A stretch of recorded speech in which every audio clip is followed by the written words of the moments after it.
Lai Wasabi said, when you go to school, they teach you that your score was designed to protect your brain. But when you live in Diobu, you realize that you use your brain to protect your score. If you do anyhow, you see. There's plenty here. Clap hands for yourself, please. All right. So I'm going to begin with a story. This story says an African guy was walking down the beach. We'll give him a name, Chiolua. He was walking down the beach. And then as he walked down the beach around the Gold Coast of Ghana, his leg hit something in the sand.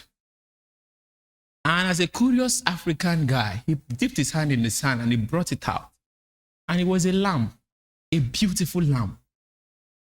So he dusted the lamb. And as he was scratching the lamb, a genie came out. We all know what a genie is.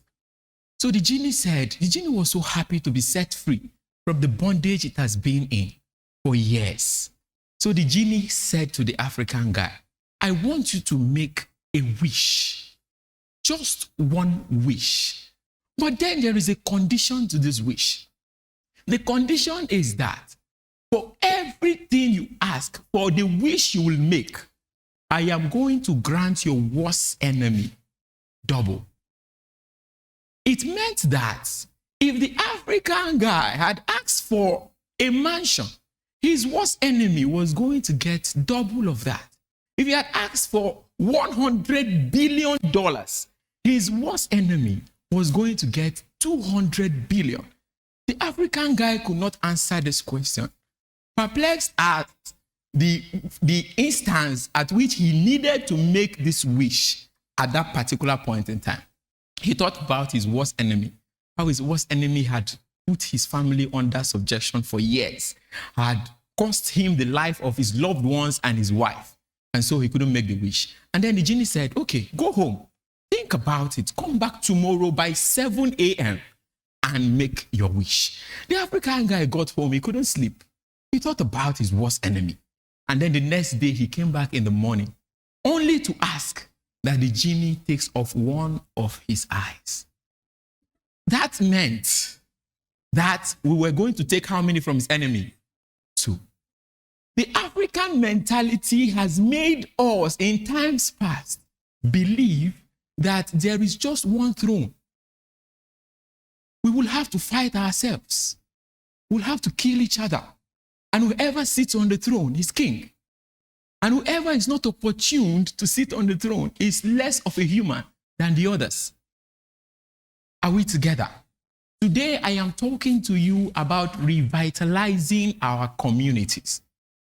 And as a boy who was born and raised by a preaching father and a teaching mother who instilled in me the ability to think, create, and expect value, I was able to build a real estate firm that believes, this is our court, that believes that every human being, great or small, white or black, male or female, must be given an opportunity to own, benefit, and use a fair share of the earth in a lifetime without having to take or lose a life for it.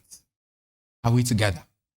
Now, one thing that is paramount in all of this we talk about, especially in the real estate industry, we're using the power of real estate to revitalize our economy. One thing that is more important is life in itself. We must prioritize the life of the people or the places we exploit to make profits for ourselves.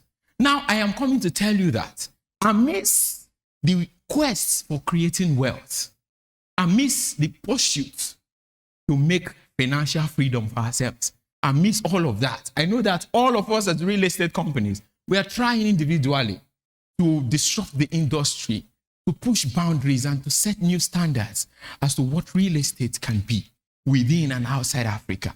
We must prioritize the life of people. I tell people that real estate is the comfort of the people, by the people, and for the people. You build the people develop and sustain your development. Are we together? And so I am going to end with this. It says, society becomes great when we plant trees, the shades of which we know we will never have to sit in. And so the question today is this: what tree are you planting? Thank you.